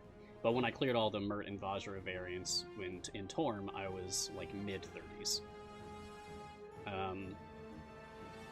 But I still don't have enough favor to clear some Strahd patron variants. Those are really hard. Yeah. So I either need more favor or need a better selection of characters for that. Sorfis asks, is Seething Hatred bugged? I don't know. You're the second person I've seen remarking on that, so possibly.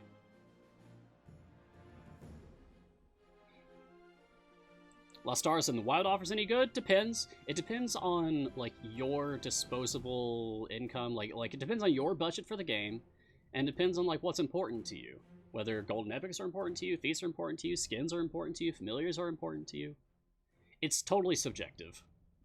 I would advise you to look at your Wild offer every time it pops up. Just click on it, look at it, and judge for yourself if you think this is worth it. For me, I don't use Warden enough for this to be worth it. Even when I do use Warden, it's as a support character and not a DPS character. So this being a self-DPS golden epic for Warden, not very important to me. I wouldn't get this. But I have seen wild offers that have been very tempting in the past. For me, skins and familiars, like that cosmetic stuff is probably the most important thing to me, more so than the just raw numbers of just getting my characters to be more powerful. So those are the things that would tempt me the most. It's completely subjective. We've got 9 minutes left in the stream if anyone has anything else that they want to talk about. Remember, we're covering the Dragon Heist Part 8 stuff. As well as talking about that Birdsong giveaway that's happening until tomorrow. Hey, Michael! I think you posted this earlier and I just missed this. Mars, I unlocked Dragon Bait last night. It's past bedtime. You thought you'd have to Azaka Kroll farm all night to soft cap upgrade enough to withstand Valentia Shadow Mantle's 7 respawns. But right before bed, you only had to get through 4 respawns. Oh, man. Congratulations, Michael, for unlocking Dragon Bait. That's fantastic. Good job. What's the green goo thing I mentioned? I think that was the name of a person asking me a question in the chat from a while ago. Sean, my wild offer is Golden Epic self DPS. It's Warden's Shield, plus a shiny and some chests for Warden. But like I don't use Warden enough to justify that purchase. Not anymore. Once upon a time, I may have been really psyched for that. Not so much for the Golden Epic, but for the extra chest and the shiny for Warden, definitely. But I saw a wild offer a couple days ago, I think someone posted to the Discord that, it's probably one of the best I've ever seen. Top 10, definitely. Wild offers are so random. I never know what's going to be in it. Emphasis on wild, I think that's an accurate phrase for it. Pere, as a new player, is it worth spending gems on familiars? I think so, to a point.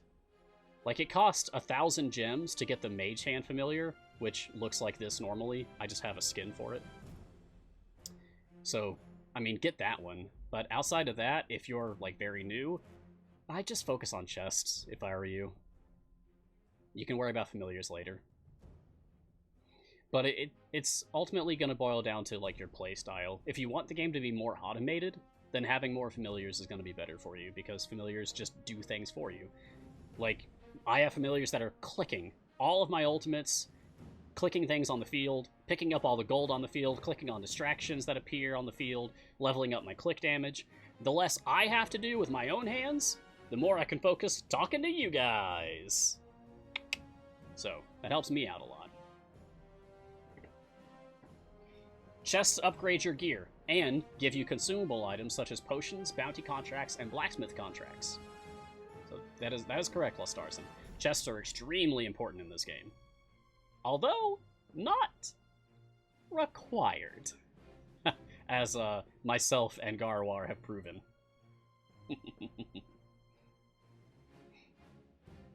Major Higgins. When you first unlock Zorbu, should you always select Focused Anger, that ×3 lifelong enemies counter? Yeah, like when you first get Zorbu, you should focus on the spec that lets him get his kill count up faster. Do that for probably a long time. Yeah, don't get me wrong.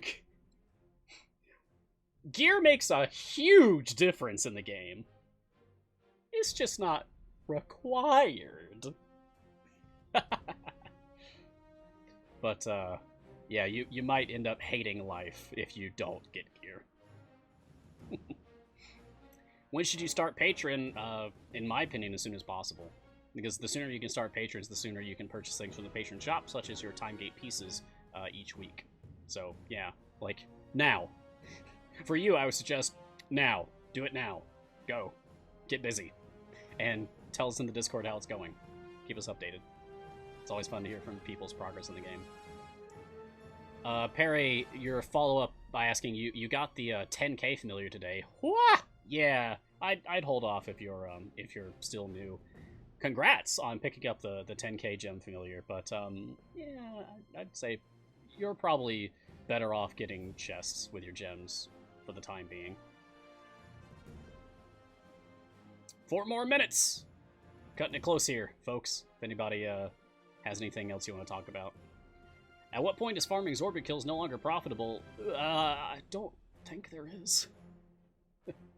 Or if there is, I don't have that answer. Sorry. What I know is that every time people post their Zorbu kill counts, I'm always lacking. It feels like I have a lot, and then other people post theirs, and I realize, like, oh man, I'm still behind. Wow. Of course, I've never just set up a Zorbu farm. I've just played Zorbu like normal. RS Sub-02, you have all blues on evergreen characters. Nice. Should you still use gems for gold chest? Well, at this point, I think you can break it up more. Now that you're up to all blues on all non-event champions, at this point, you can break it up more. I mean, epics are going to be, like, the most important thing until you start grinding for shinies. But, you have more freedom of choice now that you're up to all blues. Up to you. I would say hold off on getting feats with your gems, though. I don't think that most of the gem feats in the game are worth the gem price that you have to pay for them. At least not currently. I have only ever purchased 2 gem feats, if that tells you anything. But I love finding them in gold chests, that's for sure. That's always exciting. And some of the best feats are from chest drops anyway, as opposed to gem expenditures.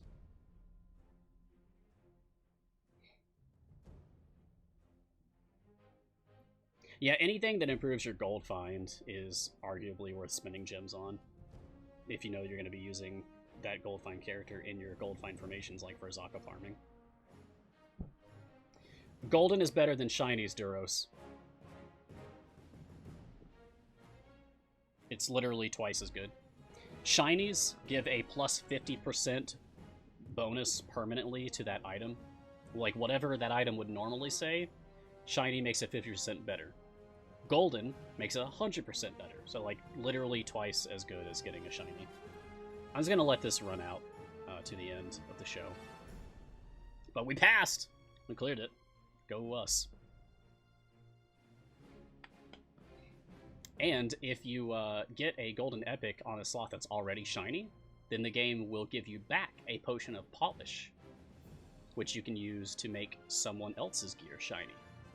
Or even that same champion, but just a different gear slot. You can choose the champion, but the gear that it... Wait, nope. That's incorrect. It's just a random character, random item. I was thinking of blacksmith contracts there for a second. Just got it mixed up. Polish always goes to Delana. You know, my Delana is still 5 shinies. I just need this one. I will celebrate the day when she steals her last shiny from me. Yeah, that can only happen 6 times. I'm surprised that it's taken this long. Alright, we're going to be wrapping things up here. So, where's my mug? So I can do this properly. Alright. Friends, champions, thank you for joining me for this episode of Mars Guiding Hand. I hope to see you all again next week. We'll be covering the next event. Tune in tomorrow for the C&E stream, and on Friday for Griddle Champions, and hey Garwar! What's your stream called now? I know what it is, but tell us in the chat, tell us. I really like Zone of Truth. I was really hoping for that Zone of Truth. It's Garwar's Guide to Everything, I believe. Yeah. So, tune in tomorrow for the C&E stream. On Friday for Griddle Champions, my favorite show. You'd think I'd say my show is my favorite, but no, it's the Pancake Show. And Garwar's Guide to Everything on Friday. Don't miss them. It's a lot of fun. And, oh boy, I'll be there for that Gearless Azaka unlock. That's going to be really hype. Remember, you can follow Idle Champions on social media, and you can join our community on Discord, Reddit, and many other places. But I like those two the most. You can find me on Twitter at Ryan Blake Hall, and on Twitch at twitch.tv/Storyteller Mars, and of course I'm just extremely active everywhere that you can be active in this community. Wherever you are in our fair multiverse, please stay safe. Be kind to yourself, be kind to others, practice positivity. I'll see you next time, and until then, look sharp. And thank you again, Sasha. Goodbye, Sean. Goodbye, Margaret. Goodbye, Guard. Goodbye, everybody. Torak, Soriko, Pere, Evil Emperor Zerg, Michael USA. Everyone. Love you all. See ya!